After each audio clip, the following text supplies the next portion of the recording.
Music. Yeah.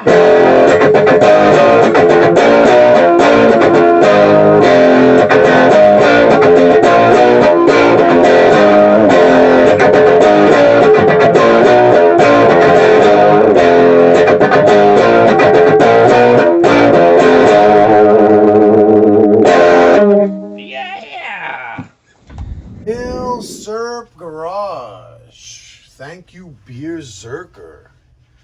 Little window into the behind the scenes of the Milsurp Garage. Giving Charlie Bronson the day off. Boom. Savage Model 99. That's what we're going to be talking about. I've done a ton of research. I got a whole bunch of stuff to talk about. This thing is fascinating. Just trying to figure out what angle to attack this thing about. Here's what we're going to talk about, because we could go on for hours about this one. So I just want to narrow it down. We're going to talk about the history of the origins of this guy, how long it's been around, and the round. This one is chambered in .300 Savage, and we're going to talk a little bit about my hunt for the proper gun for the collection. And we're not going to talk about Arthur Savage here. Arthur W. Savage. He needs his own video. I am not going to give like some little abridged biography, 1, 2, 3, just to skip over, because he deserves more than that. So you could even poke around and do your own research, or one of these days I'm going to do a video on this guy. He's fascinating. Guy invented the radial tire, okay? So we can't really get into it without boring the hell out of gun fans. But suffice to say, he moved into firearms making later in life after the 8 billion other successes he's had. Real entrepreneur, this guy. His background is incredible. But we're going to start in 1892, okay? 1892, Savage collaborates with Colt, okay? He comes to Colt with a design for a rifle. Colt, interested, picks this up. I guess they make it. It's the model 1892. They get this together. They submit this in the trials for the gun to replace the Springfield trapdoor, the 1873 trapdoor. Okay? The Krag wins this competition. So, the Krag became the United States gun back then, So this collaboration entered him into the whole firearms realm, and I'm sure he was well respected for his design. This was supposed to be an awesome design. Some thought that the Krag really wasn't the right choice, but Krag won.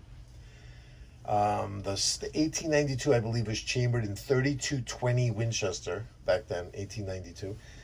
But this undaunted, Savage pushed on. He developed the rifle further, came up with a rifle called the 1895, model 1895.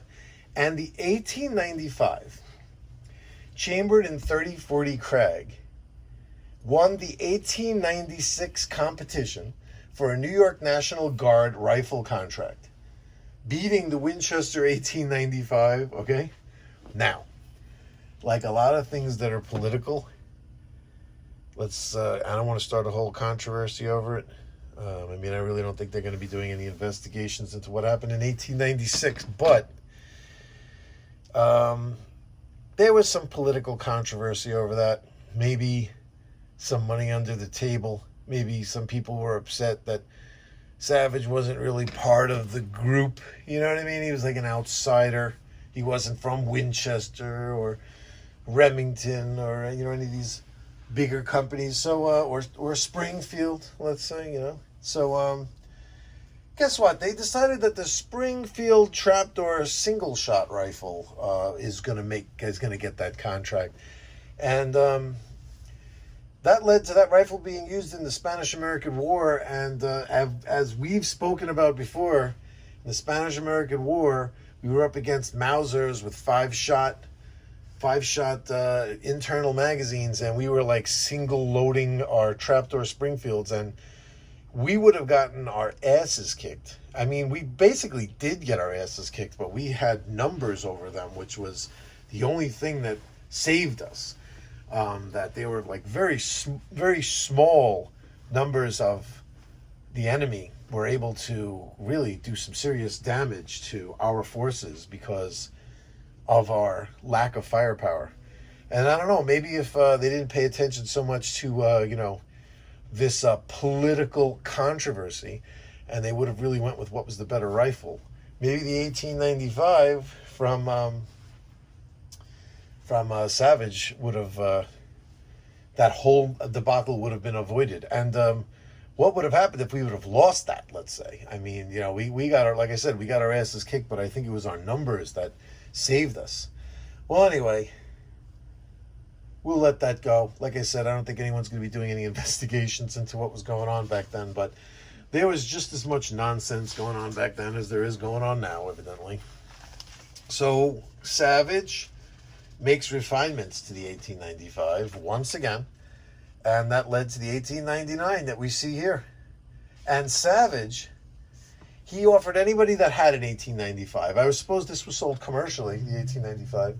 And if anybody wanted to have their gun converted to the 1899 configuration, he would do it for $5. And I understand that's not today's $5, but it was such an advancement.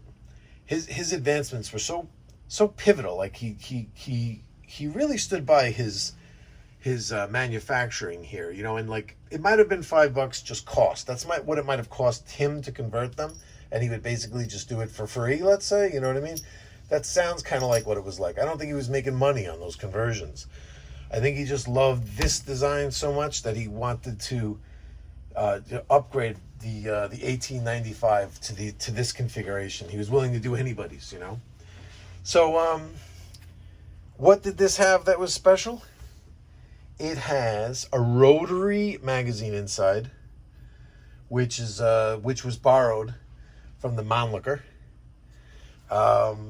It is hammerless, which is not like there's a hammer hidden inside that's just not exposed. No. Actually hammerless. It's not like the 1903 pistol, Colt's 1903 pistol that was hammerless, but the hammer was in there. It just wasn't visible. It's striker fired. And Spitzer bullets, smokeless powder kicked in back then. Here's our realistic snap caps, by the way, chambered in 300 Savage that were in our last shipment. These Spitzer bullets could be used. Why? Like a lot of people have talked about. You see, Hickok 45 talks about this, and it's very interesting. I remember from the beginning when I did not know anything and watched a lot of his videos, I would get this information from him. You have a tube magazine, which a lot of these rifles back then had, and you have Spitzer bullets. You have basically firing pins right up against primers, and it's spring-loaded, too, in there, so banging the butt of the gun against the ground, strong recoil, whatever. Anything that's causing firing pin to primer contact here could potentially cause a disaster. So these Spitzer bullets that were becoming all the rage couldn't be used in these, but not in these, I mean in these guns that had the tube magazine. Most lever actions had a tube magazine. He went with the Rotary Magazine, so the bullets were all just in here like this. Not a problem. You aren't going to have any issues. But I'm still going to show you. Remind me later to show you why we use snap caps, why we use realistic snap caps and not live ammo when we're messing around with the action. We're going to get to that. We're going to mess with this action. But the thing is, I could show you something quick here why you don't mess around with, let's just say I just slide one into the chamber here, right? Whatever, just playing with some rounds. And then I put a couple in here. Let's say I don't have snap caps and I'm using live rounds. You can see what happens here. Look what happened right there. Take a look in there. Can you see? Yeah. That's a bad day right there. That is a bad day for you. Especially if you go, why the hell isn't it going in there? Bang! And you like give it a good whack. That's why you don't do that. And it's a good way to definitely jam this rifle. So let's see, can we pick up a round that's in there? Yes, we can. Savage was doing his homework. But that's the reason why you don't mess with live rounds. That you would think like, well, I'm not going to pull the trigger. You don't necessarily have to pull the trigger. Right there, I would have set that round off without ever touching the trigger. And the breech wouldn't have even been closed. You would have just gotten a hot brass speckled gunpowder face. And you probably never would have been able to show firearms again. And if you know what that's from, then you watch a lot of YouTube. All right. Let's just get into, well, let me just throw some numbers at you here. Just get some production numbers out, get that out of the way. So from 1898 to 1945, they made about 500,000 of these at the Old Savage factory in Utica, New York. This guy is a 1942, very low production year, like I said, because of the entrance into World War II and their production of World War II armament stuff. So this is made in Utica. Up to 45, they made them in Utica. And then post-war, they were made in Westfield, Massachusetts until the last units were shipped in, get this, 2003. Could you imagine? I don't think a rifle has been around. I don't think there's many rifles that were around in the 1800s, all through the 1900s into the 2000s. I'd love to see what that list must be real short. So what were they chambered in? Winchesters 25-35, 30-30, 32-40, 38-55, 243, 284, 308, 358, and 375. Along with Remingtons 22-250 and 7mm-08. That's 15 chamberings in all. And I think there's more. These things were chambered in 410 shotgun, I believe. There's more out there. So the more you look, you see these different websites list different things, but there's tons of chamberings, okay? And so here's the 300. This one's chambered in 300 Savage. So here's the 300 Savage round. Here it is. Compared left to right here, we have the 250 Savage, which I'll get into that. It looks like it's a similar size, right? So we're going to talk about that. 250 Savage on the left. To its right is the 300 Savage. Then to the right of that is the 308 Winchester. You can see it's close in size to that. And the mighty 3006 Springfield on the end there. And the 250 and 300 Savage, they were kind of like grouped together. Like one kind of replaced the other. But we're going to get into the chamberings, what the Savage, the different Savage calibers that he produced too. Because he wasn't just like a gun maker. Back then he was really into, kind of like Browning, he was very into coming up with his own rounds to his own chambering, which was kind of interesting. You know, he was like, he was into that. But let me just talk a little bit about what I was looking for, okay, and why I picked this one. I was looking for one for years. I had friends that told me, this is, you have to get a Savage Model 99. Did you ever check that rifle out? You need to get one of those. And I had seen a million of them at gun shows. I picked them up. I played with them. I did like how they felt. I did like how they looked. I knew there was a history to them. But all of them were always, something about it, it just wasn't one for me. I didn't like them checkered. I didn't like them set up with scopes on them. I just loved these clean lines. And I had seen ones that had wood like this without any checkering. And that's what I wanted.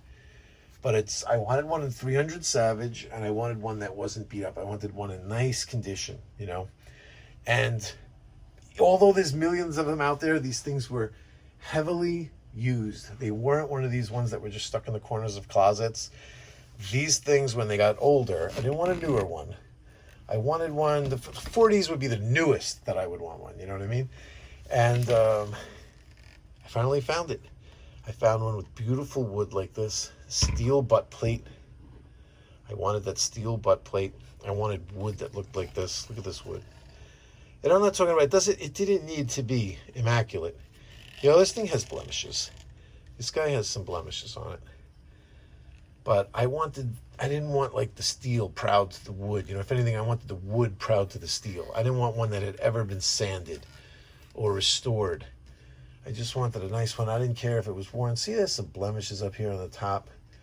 I didn't mind. I didn't mind if it looked a little worn, hand worn. The patina, I didn't care. I just wanted, this is what I had in mind.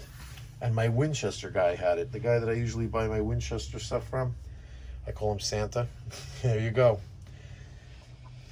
He had it, and here we are.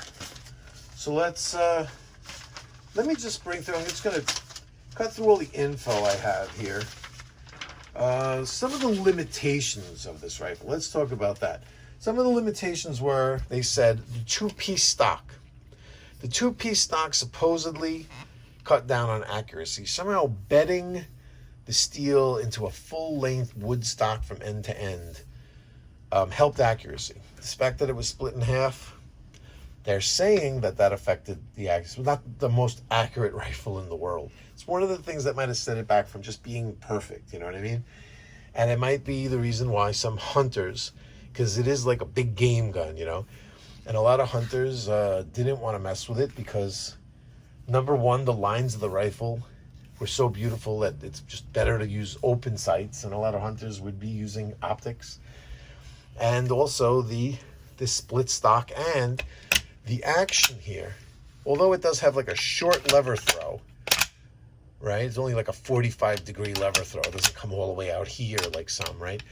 The bolt, if you watch, doesn't lock up front. The tilt is here towards the rear, and you can see as it closes, that's the lockup right there. The lockup is in the rear.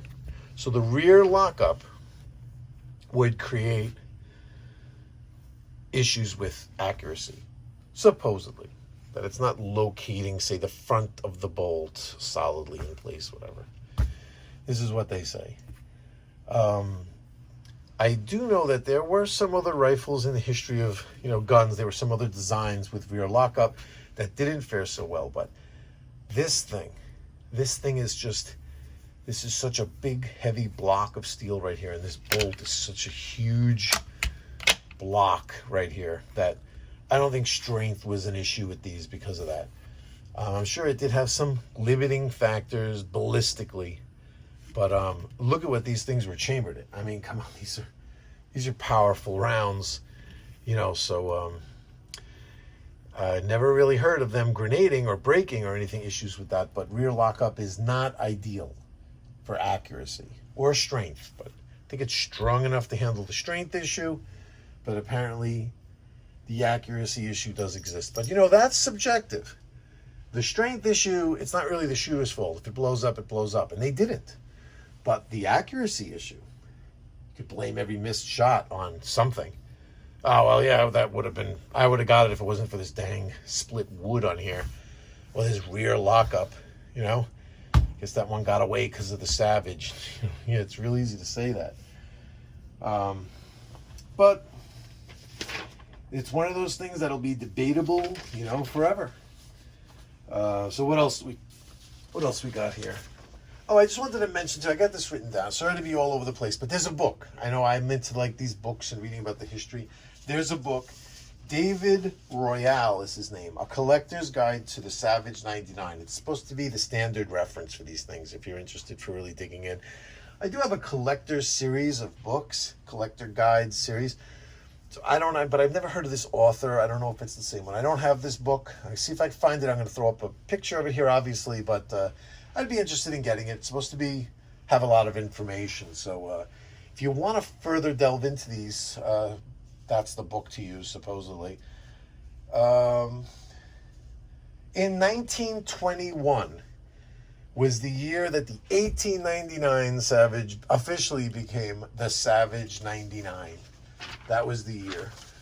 And, you know, aside from showing some mechanical stuff, I have some ammo information here. I'm going to give this stuff to you now because then we could just move into, like, how it operates and show you some cool stuff here about its function. But as far as the ammunition goes that Savage made, there were 4 rounds that made it into production. He was a prolific ammo designer, I think, but only 4 of them made it into actual production. The .303 Savage, the .22 Savage High Power, and the 250 and 300 Savage rounds. In 1894, he introduced the 303 Savage. It's a rimmed cartridge using a true American 308-inch bullet rather than the British 303's .311 inch bullet diameter. It's similar to the 30-30, but it predates it by a year. So you can imagine, was Winchester making the 30, whoever came up with the 30-30, what were they looking at, right? It was the one of the very first American smokeless powder cartridges because of that.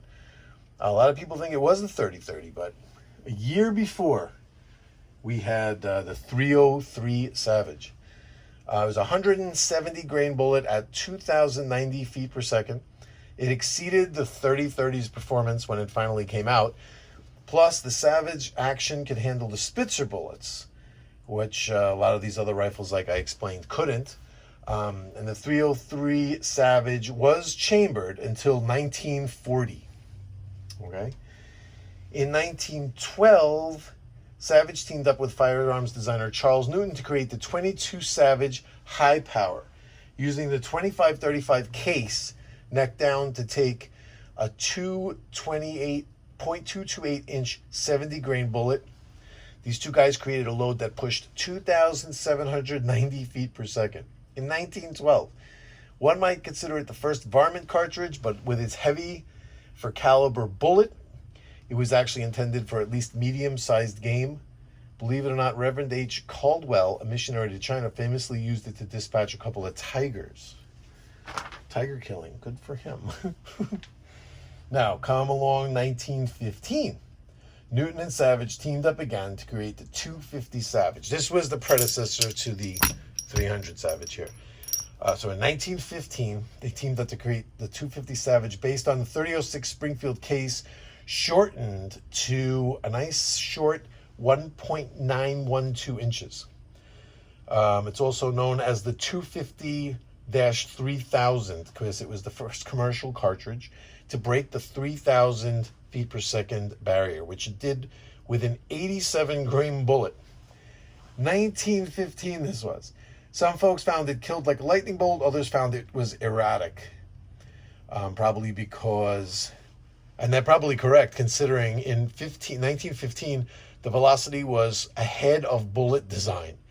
The 250 Savage was popular, but over time, most hunters sacrificed that velocity and went to heavier bullets at slower speeds.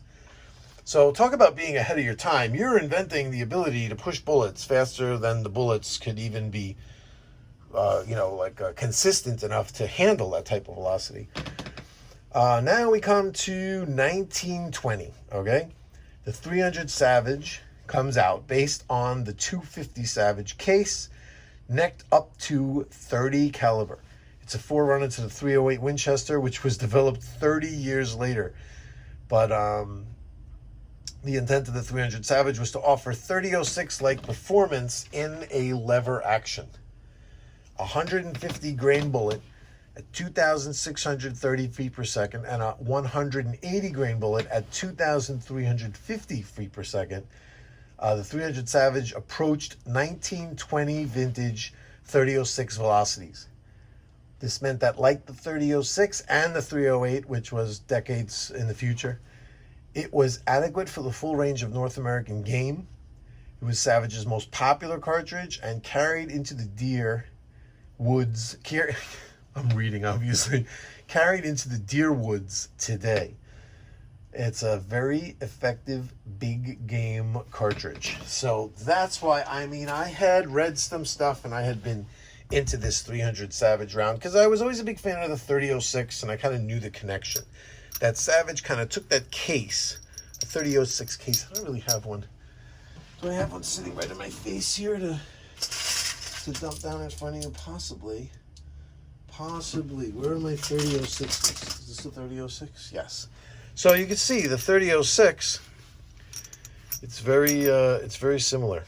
The case is a very similar size. It's just he kind of like cut down the body, cut down the neck, and he made his own round out of it, and he did a damn good job. So If anybody out there hates when I'm just looking through the historical research I've done, it's over. So let's start messing with some actual physical stuff here, huh? Let's play with it. So again, the lever action, this is like a bulletproof. I mean, yeah, of course it's bulletproof. I mean, it's like, you know, it's not a pun. I literally mean that it's bulletproof. Can you see in there? Oops, sorry. Can we see in there? Let's get in there. How can we do this? Can I adjust the light a little bit? I got that on. I want to be able to get in here. I want to show you that there's that rotary deal down there. Let's get there's like a gate here. See it down in there? It's like brass. It spins around.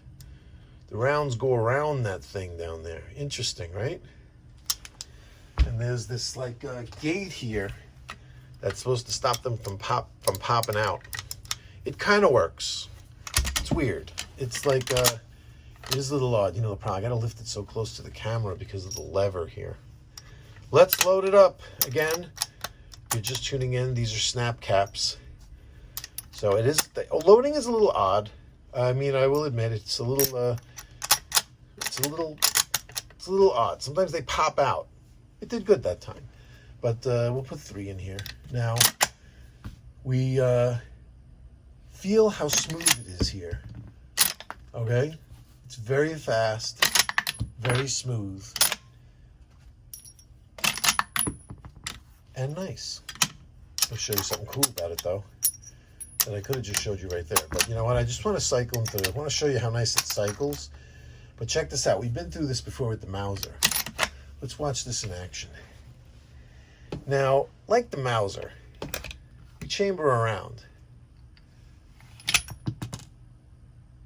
We're halfway in, and we realize there's an obstruction here now or something.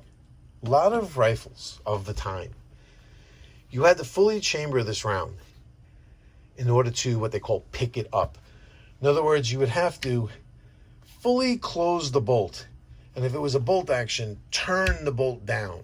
Or if it was a lever action, it would close. See, like here, it closes, right? It gets to a point where it closes. Even further, like to here. And you can feel resistance there. It's that last push, like you're overcoming something there, where it would actually chamber. That used to be, with most of these rifles, that would be where you picked up the round now, where you snapped the extractor over the rim and were able to eject it. Okay? With the Savage here, similar to like the Mauser, not similar, but like the Mauser, you could be halfway in, not turned down onto it or snapped over, let's say. You already got that round here. So you could be going to chamber and there could be something in the way, or this case isn't perfectly formed and it's just not fitting, and you're able to eject it. You could only have to go partially, and you have control. That's called controlled feed, and this is a controlled feed rifle. It has that same advanced control of the ammunition as Mauser had back then. And I don't know if they were collabing, but it works. It works. So, all right, it locks up in the rear. It's got controlled feed, and that as long as the lockup in the rear is strong enough, it's strong enough. But no matter what you do, you're not going to get that controlled feed without the design being such, where the round comes up underneath the extractor like that. Let's load it up. Let's put the full 5 in here. And let's, let's close the action on it. See, that's what I mean about them popping out. That's why you put that gate there, I'm sure. But you just got to make sure that you're below it, you know. With it fully loaded, let's swing it around to the other side now. I'll show you something cool here. See this right here? Let's get a closer look there. What do you see on there? There's a 4 there, right? There's a little window here, a loading window, that shows you how many rounds are in the magazine. So there is no 5, because you put 5 in and then right away you're chambering 1. So 4 would be the most amount that would be able to be in the magazine. But every time you cycle the action, 3, 2,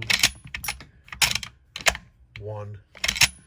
And of course, with 1 round still in the chamber, you have a 0. That doesn't mean it's unloaded. That just means there's 0 in the mag. That's what it means. There's 0 in the mag, but still 1 in the chamber. Could you imagine how technological that was in 1899? That would be like akin to today, like to having like a digital readout or something. You know what I mean? How awesome is that? And plus, it has a cocking indicator here. See that button sitting up right there? It'll show you, number 1, that you have the action fully closed, and it'll show you, number 2, that it's cocked. So if we were, let me put a snap cap in here just to protect it. If we were to pull the trigger, it drops down. So you know, even in the dark, you'd be able to feel that you do not have the action cocked. That's a cocking indicator. Not a loaded chamber indicator. You see the chamber is empty. It's just a cocking indicator. How awesome is that? So that's the 300 Savage snap caps and the Savage Model 99, ladies and gentlemen. What else do we got here? I got my Guns and Ammo Annual.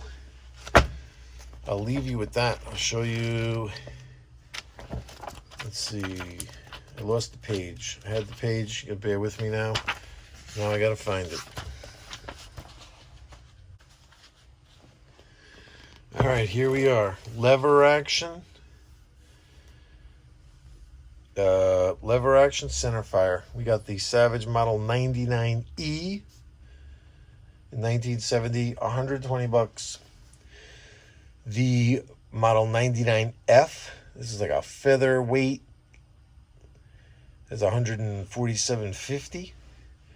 The 99DL was this one. This had a Monte Carlo stock, anodized aluminum butt plate, gold trigger, step adjustable rear sight. See, these were also available different calibers. This one was $150. And the Savage 99C Detachable Magazine. So eventually they started getting into these detachable magazines holding 4 rounds to all the foregoing features. A recessed release button is on the right side of the receiver. So eventually they did work into detachable magazine ones. Me, I wasn't interested in that. I wanted an original guy. I wanted the Rotary Magazine. Wanted his original design, you know. And that's that, ladies and gentlemen. Let's take a look at, let's turn it around this way because this is the way the writing's written. And let's take a close look at some of the scrolling here, if you're interested.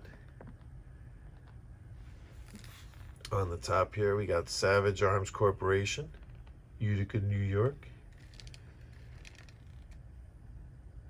We got 300 Savage here with, I'm sure that's like some kind of proof, SP. And Savage Model 99, written right across the top there. And that's it. That's all we got. Nothing else. So that's it, ladies and gentlemen. This is a true classic, and I was happy to find the one to add to my collection and make my own. So we are going to stick with Savage for a little while. Our next video is going to be a Savage. I don't know, a few videos back, we just did that 22 that we added to the collection that we filled a little bit of a gap with. That's back there, a few videos. We got my friends Marlin. We did a 3-video series there. Didn't really seem to be too much interest, but check it out. It's like me doing some gunsmithing and repairing and fooling around with a friend's rifle that wasn't working. We replaced a buffer in it. Proud of those videos. Did a lot of editing. It took a lot of time, and it was a real feel-good feeling to get my buddy's rifle like brand new again. And that was fun. Anybody that likes tinkering or messing around will like that series of videos. Check that out. And coming up next is another Savage video.